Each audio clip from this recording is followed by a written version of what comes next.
Local ಎಕ್ಸ್‌ಪ್ರೆಸ್‌ಗೆ ಮತ್ತೊಮ್ಮೆ ಸ್ವಾಗತ. 6ನೇ ದಿನವೂ ವಿಶ್ವವಿಖ್ಯಾತ ದಸರಾ ವೈಭವ ಕಳೆಗಟ್ಟಿತ್ತು. ಇಂದು ಮುಂಜಾನೆ ಚಾಮುಂಡಿ ಬೆಟ್ಟದ ಮೆಟ್ಟಲು ಹತ್ತುವ ಸ್ಪರ್ಧೆಗೆ ಚಾಲನೆ ನೀಡಲಾಯಿತು.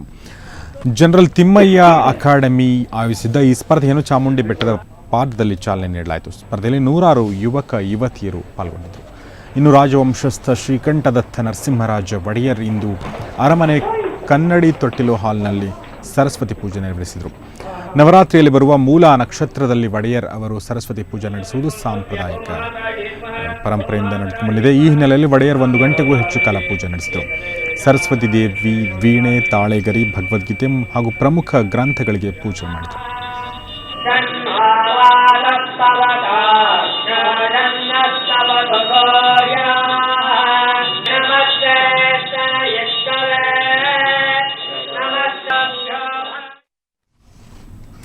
ಇನ್ನು ವಿಶ್ವವಿಖ್ಯಾತ ನಾಡಹಬ್ಬ ದಸರಾಗೆ ದಿನಗಣನೆ ಆರಂಭವಾಗಿದೆ. ಕೇವಲ 3 ದಿನಗಳು ಮಾತ್ರ ಬಾಕಿ ಉಳಿದಿರುವ ಹಿನ್ನೆಲೆಯಲ್ಲಿ ನಾಡಹಬ್ಬದ ಜಂಬೂ ಸವಾರಿಗೆ ಇವತ್ತು ರಿಹರ್ಸಲ್ ನಡೆಯಿತು.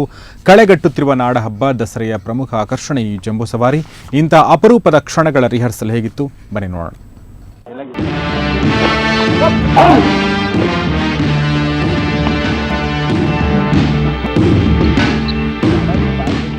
ವಿಶ್ವವಿಖ್ಯಾತ 401ನೇ ಐತಿಹಾಸಿಕ ದಸರಾ ಮಹೋತ್ಸವಕ್ಕೆ ಕೇವಲ 3 ದಿನಗಳಷ್ಟೇ ಬಾಕಿ. ಅರಮನೆಯ ಅಂಗಳದಲ್ಲಿ ಇಂದು ಜಂಬೂ ಸವಾರಿಯ ರಿಹರ್ಸಲ್ ನಡೆಯಿತು.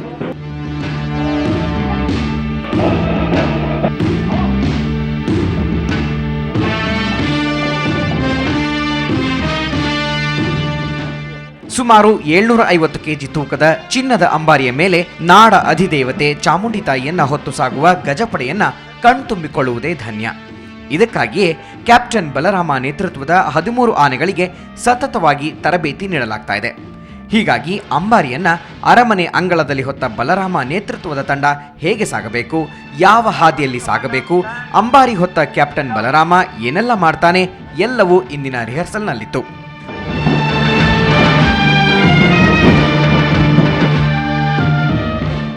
ಬೆಳಗ್ಗೆ 8:30ಕ್ಕೆ ಆರಂಭವಾದ ರಿಹರ್ಸಲ್ನಲ್ಲಿ ಪೊಲೀಸ್ ತಂಡ, ಪೊಲೀಸ್ ಬ್ಯಾಂಡ್, ಅಶ್ವಾರೋಹಿ, ಮಾರ್ಚ್ ಫಾಸ್ಟ್ ತಂಡಗಳು ಪಾಲ್ಗೊಂಡಿದ್ವು.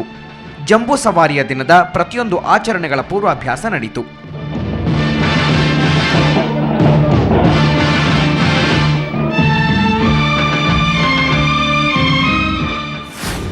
ನಾವು ಅಂಬಾರಿಯನ್ನ ಪರೇಡ್ ಜೊತೆಗೆ ತೆಗೆದುಕೊಂಡು ಬರ್ತಾ ಇದ್ದೇವೆ. ಪಬ್ಲಿಕ್ಕು ಅಥವಾ ಗಲಾಟೆ, ಕ್ರೌಡು ಇದನ್ನೆಲ್ಲ ಸ್ಟಾಪ್ ಮಾಡಿದಂಗೂ ಆಗುತ್ತೆ.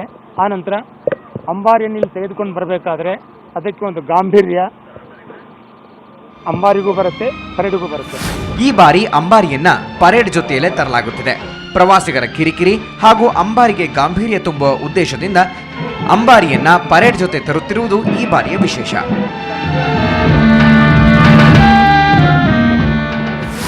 ನಮ್ಮ ಆನೆಗಳ ಬಗ್ಗೆ ಹೇಳೋದಾದರೆ ಮೊದಲು ನಿಸಾನೆ ಆನೆ, ಆನಂತರ ನೌಪತ್ ಆನೆ, ಅನಂತರ ಗಾಡಿ ಆನೆ, ಮತ್ತು ಸಾಲ ಆನೆಗಳು, ಮತ್ತು ಕೊನೆಯದಾಗಿ ಅಂಬಾರಿ ಆನೆ.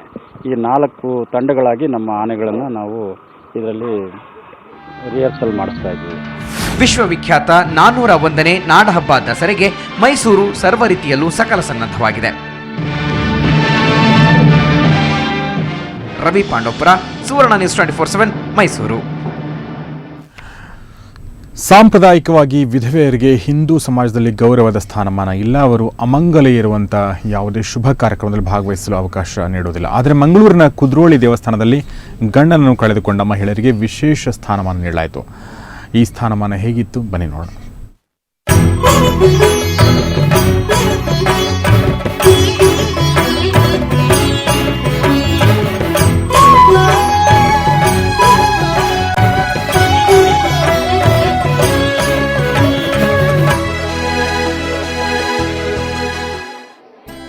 ಕುದ್ರೋಳಿಯಲ್ಲಿ ಇಂದು ಬೆಳಿಗ್ಗೆಯಿಂದಲೇ ಮಹಿಳೆಯರು ಸಾಲು ಸಾಲಾಗಿ ನಿಂತು ಪೂಜೆಯಲ್ಲಿ ಮಗ್ನರಾದ್ರು. ಇದೇನು ವಿಶೇಷ ಅಂತ ನೀವು ಕೇಳಬಹುದು.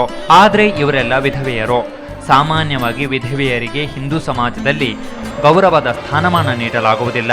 ಅಮಂಗಲ್ಯರು ಅಂತ ಹೇಳಿ ಎಲ್ಲ ಶುಭ ಕಾರ್ಯಗಳಲ್ಲೂ ಅವರನ್ನು ದೂರವಿರಿಸಲಾಗುತ್ತಿತ್ತು. ಆದರೆ ಇದಕ್ಕೆ ವ್ಯತಿರಿಕ್ತವಾಗಿ ಕುದ್ರೋಳಿ ದೇವಸ್ಥಾನದಲ್ಲಿ ಅವರಿಗೆ ಅಗ್ರ ಪ್ರಾಶಸ್ತ್ಯ ನೀಡಲಾಯಿತು. ಹಿಂದೂ ಧಾರ್ಮಿಕ ಪ್ರಕ್ರಿಯೆಯಲ್ಲಿ ಪ್ರಮುಖವಾಗಿರುವ ಚಂಡಿಕಾ ಹೋಮಕ್ಕೆ ಗಂಡನನ್ನು ಕಳೆದುಕೊಂಡವರ ಮುಂದಾಳತ್ವದಲ್ಲೇ ನಡೆಸಲಾಯಿತು.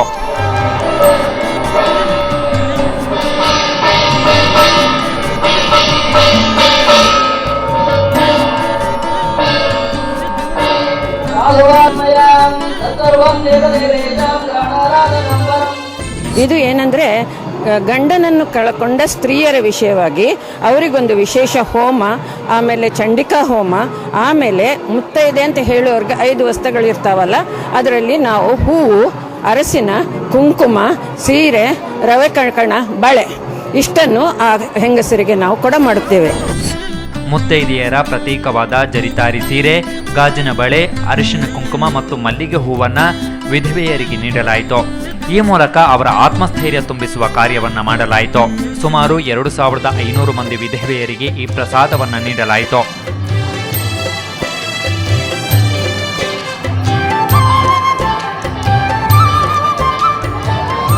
ಯಾವುದೇ ಒಂದು ಭಿನ್ನಾಭಿಪ್ರಾಯಕ್ಕೆ ನಮ್ಮ ಶ್ರೀಯುತ ಜನಾರ್ದನ್ ಪೂಜಾರಿ ಅವರು ಹೆದರುವುದಿಲ್ಲ. ಅವರು ಒಂದು ಧೈರ್ಯದಲ್ಲಿ ಈ ಕಾರ್ಯವನ್ನು ಸಾಧಿಸಲಿಕ್ಕೆ ತೊಡಗಿದೆ. ಪ್ರಪಂಚದಲ್ಲಿ ಈವರೆಗೂ ಯಾರೂ ಇಂಥ ಕೆಲಸವನ್ನು ಮಾಡಿಯೂ ಇಲ್ಲ, ಇನ್ನು ಮುಂದಕ್ಕೆ ಮಾಡುವುದೂ ಇಲ್ಲ ಅಂತೇಳಿ ಎಂಬ ಅಭಿಪ್ರಾಯದಲ್ಲಿ ಈ ಒಂದು ಕಾರ್ಯವನ್ನು ಈ ಕ್ಷೇತ್ರದಲ್ಲಿ, ಶ್ರೀ ಗೋಕರ್ಣನಾಥ ಕ್ಷೇತ್ರದಲ್ಲಿ ಅವರು ಹಮ್ಮಿಕೊಂಡಿದ್ದಾರೆ. ಅಂದ್ರೆ ಇದು ಸಫಲ ಆಗ್ತದೆ ಎಂಬ ನಿರೀಕ್ಷೆಯಲ್ಲಿ ಅವರು ಈ ಕಾರ್ಯವನ್ನು ಕೈಗೊಂಡಿದ್ದಾರೆ. ಪತಿಯನ್ನ ಕಳೆದುಕೊಂಡವರು ಮರು ಮದುವೆ ಆಗುವುದಾದ್ರೆ ಕುದ್ರೋಳಿ ಕ್ಷೇತ್ರದಲ್ಲಿ ಉಚಿತವಾಗಿ ವ್ಯವಸ್ಥೆ ಕಲ್ಪಿಸುವುದಾಗಿ ಕ್ಷೇತ್ರ ಘೋಷಿಸಿದೆ. ಜೊತೆಗೆ ಸಮಾಜ ಸುಧಾರಣೆಯಲ್ಲಿ ಮಹತ್ವವಾದ ಮೈಲುಗಲ್ಲನ್ನ ಕುದ್ರೋಳಿ ಕ್ಷೇತ್ರ ಶ್ರಮಿಸಿದೆ. ಸುಖೇಶ್ ಕುಮಾರ್, ಸುವರ್ಣ ನ್ಯೂಸ್ 24/7 ಮಂಗಳೂರು.